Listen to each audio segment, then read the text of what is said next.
comment je sais si je suis en EF, sur ma séance? Donc c'est ce qu'on disait un petit peu tout à l'heure sur la partie, la capacité de parler à quelqu'un. Si tu n'arrives plus à parler, c'est qu'en général, tu es un peu trop, rapide et puis aussi ce qu'on peut se dire, c'est si tu hésites, si tu sais pas trop si tu es entre, footing actif, ou endurance fondamentale, c'est peut-être que tu es déjà un peu trop vite, et après ce qu'on peut faire, c'est si on a une fréquence cardiaque, et une montre, on peut regarder, et donc en général, on doit rester entre 65 et 75 de ta fréquence cardiaque maximale. Si tu es au-delà, c'est que tu es un peu trop vite. Tu cours régulièrement, tu veux progresser, améliorer ton cardio, être plus à l'aise sur les footings et courir plus vite sans t'épuiser, alors tu es au bon endroit. Bienvenue dans le nouvel épisode de BPM dédié à une séance essentielle en course à pied sur la route, l'endurance fondamentale. C'est probablement la séance la plus sous-estimée alors que c'est souvent celle qui te fait le plus progresser sur le long terme. Avec moi aujourd'hui pour en parler, Romain Adam, cofondateur de Rome Motion Coach. Salut Romain. Salut Maëva, salut à tous. Première question assez simple, est-ce que tu peux me définir qu'est-ce que c'est que l'endurance fondamentale? Oui, donc l'endurance fondamentale, on en parle assez souvent. Quand on est, coureur chevronné, on sait que ça s'appelle l'EF dans notre jargon. Quand on est débutant, c'est pas encore, exactement ce que c'est. On pourrait l'appeler, footing facile finalement. C'est donc une allure qui est normalement très facile en termes, d'entraînement. Donc, on reviendra plus tard sur les différentes vitesses. Ce qu'il faut retenir simplement, c'est qu'il faut être en capacité de parler, et donc par exemple, bah, si tu es avec, des amis, et que tu cours, si tu n'arrives pas à parler avec eux ou si tu dois couper tes phrases, trop régulièrement, c'est qu'en général, tu es un peu trop rapide. Donc voilà, c'est cette EF, c'est une allure facile, et que c'est la base de tout plan d'entraînement, quelle que soit la distance qu'on prépare. Et du coup, pourquoi on dit que c'est la base de l'entraînement? On dit que c'est la base parce que c'est normalement la base de tout plan d'entraînement, quelle que soit la distance. C'est la base de ta pyramide. En fait, tu vas faire en gros 70 à 80 du volume d'entraînement, à ces allures-là, pour plein de raisons. Déjà parce que ça permet de récupérer entre, des séances, par exemple, mais c'est aussi parce que c'est une allure qui te permet de vraiment bien travailler au niveau, cardiovasculaire. Ça vient renforcer ton cœur, ça vient aussi renforcer, tes muscles, ça la capacité de l'organisme à transporter l'oxygène, vers tes muscles, et donc c'est vraiment l'allure, en fait, presque la plus importante. Si tu devais garder qu'un type de séance, ce serait ça, et malheureusement, on voit que les coureurs, en général, ne respectent pas toujours ces allures et vont toujours un peu trop vite. Donc ça veut dire que si je veux courir plus vite, je dois apprendre à courir plus lentement. C'est ça, c'est du coup paradoxal, et il y a beaucoup de coureurs qui sont dans la phase, on va dire orange, où finalement, ils sont ni dans le rouge, on va dire, vraiment à fond, mais jamais vraiment dans le vert non plus, en endurance fondamentale, et là, ça peut occasionner en fait de la fatigue, et le corps est fait d'une certaine manière qu'on renforce plus ses capacités en travaillant soit à allure, lente, soit à allure très élevée, et donc le fait de courir tout le temps à ces allures, intermédiaires, souvent ce qu'on pourrait appeler le footing actif, bah, c'est contre-productif, et malheureusement, c'est que en fait, quand tu fais ça, en général, tu vas avoir l'impression de progresser vite, au début. Tu vas faire, par exemple, je sais pas, le tour, autour de chez toi ou ton travail qui fait, 8 ou 10 kilomètres. Tu vas tout le temps aller toujours un peu plus vite. Tu vas gagner 1 minute par sortie. Tu vas avoir l'impression de progresser. Mais à un moment donné, tu vas stagner, et donc, au contraire, on recommande, véritablement de rester à des allures faciles, type endurance fondamentale.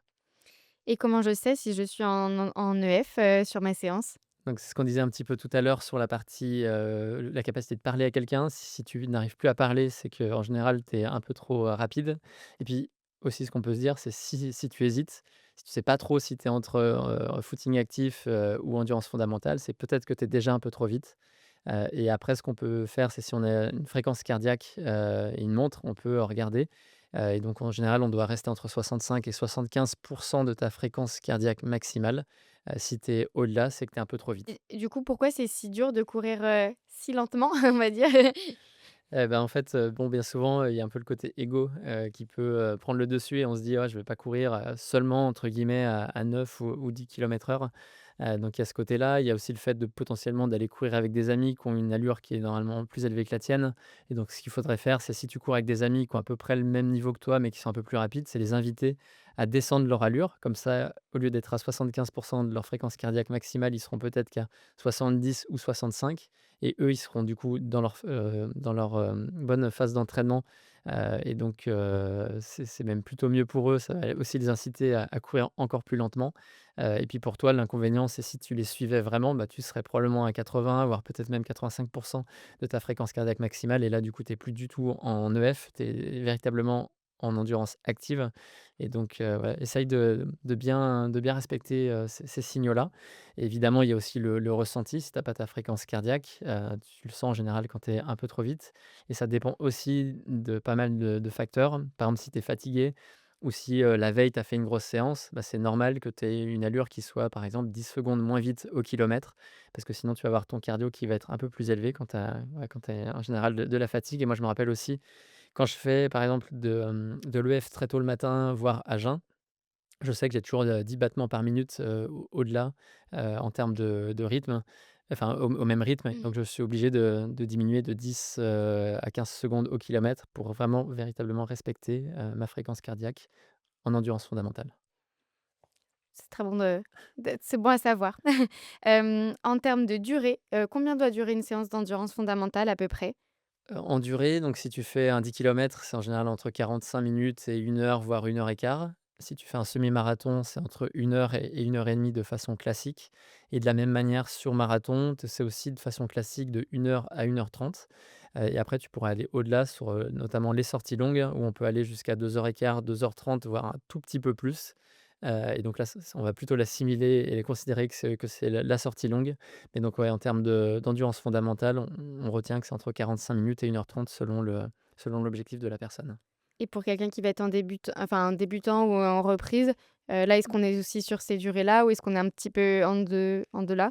On est un petit peu en dessous effectivement pour des gens qui débutent et éventuellement même on peut avoir, une alternance marche-course, pour justement, garder le rythme cardiaque assez faible et aussi parce que ça permet de se reposer au niveau musculaire et donc ça c'est vrai évidemment pour des débutants, mais aussi pour des gens qui sont en reprise de blessure, d'alterner marche-course et puis là, déjà si on est à 30 minutes, en endurance fondamentale, que ça soit en marche-course ou d'affilée, c'est déjà bien. Et dans une semaine d'entraînement, donc tu m'as dit ça représente à peu près, quelle part de mon entraînement, l'EF? Je disais tout à l'heure 70 à 80. Ça veut pas dire que 70 à 80 de tes séances sont de l'EF, parce que, par exemple, si tu étais à 4 entraînements, par semaine, ça voudrait dire 3 sorties en EF. C'est pas ça qu'on dit. Ce qu'on dit, c'est que c'est le volume global.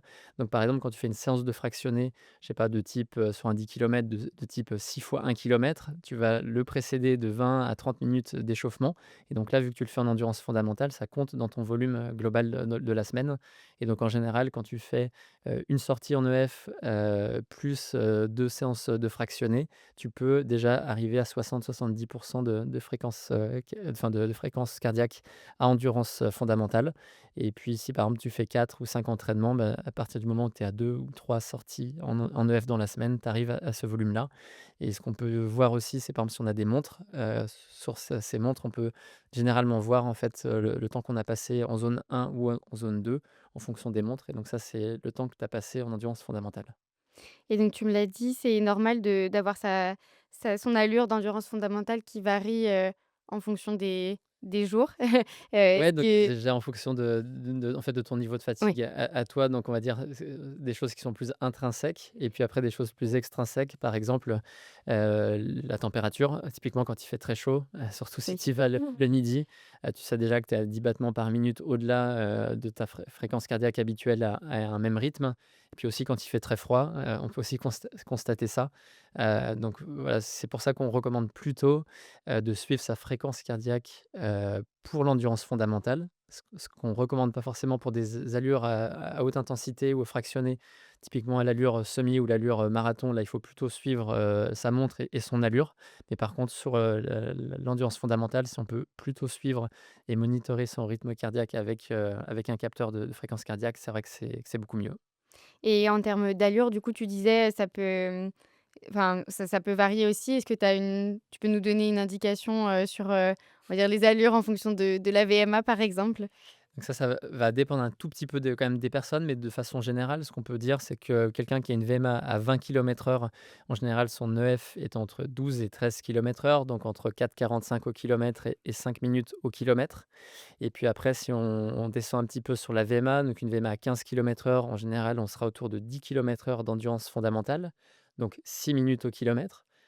Voilà, si vous nous écoutez, que vous avez une VMA autour de 15 et que vous faites tous vos footings à 12 km/h, Ben, je vous invite en tout cas à regarder votre fréquence cardiaque et vous assurer que vous êtes bien en dessous des 75 de fréquence cardiaque maximale. Et puis si on descend encore un peu, par exemple une VMA à 12 km/h, en général on est autour de 8 km/h en endurance fondamentale. Donc là, on sera entre 7 et 7,30 au kilomètre. Donc ça, c'est des grands principes. Et puis, bah, si vous êtes dans l'application Run Motion Coach, vous avez normalement votre rythme et votre fréquence cardiaque, qui est déjà directement indiqué dans l'application pour toutes vos séances et en particulier sur l'endurance fondamentale. Et du coup, quels seraient les conseils que tu pourrais nous donner, en tout cas pour, résumer ou pour, synthétiser tout ça sur, comment faire son footing, en EF? Donc en EF, il faut avoir la capacité de parler, ça doit représenter 70 à 80 de ton volume et alors que tu penses que ça peut, comment empêcher ta progression, au contraire, c'est un vrai facteur de progression et moi je me rappelle, je l'ai déjà raconté, parfois, mais j'avais une VMA à 20 km/h quand j'avais 20 ans et mon EF, elle était qu'à 10 km/h et donc j'ai dû, diminuer, mes footings, l'allure de mes footings pour rebasculer à une fréquence cardiaque, plus classique, pour une VMA à 20 km/h. Donc maintenant, moi, ma fréquence cardiaque, et mon EF, elle est à 12, entre 12 et 12,5 km/h et donc voilà, j'ai dû passer aussi par là et donc je vous invite vraiment à respecter ces allures. Super, bah, merci Romain, pour, toutes ces précisions. Donc on a dit l'endurance fondamentale, c'est la base de l'entraînement sur, route et trail, celle qui te permet de progresser durablement, d'enchaîner les semaines sans fatigue excessive et de construire un cardio solide. Si tu ne sais pas par où commencer pour t'améliorer en course à pied, commence par là. Courir plus souvent, plus facile et souvent, on ralentit un petit peu. Merci d'avoir écouté cet épisode de BPM et à très bientôt pour un nouvel épisode.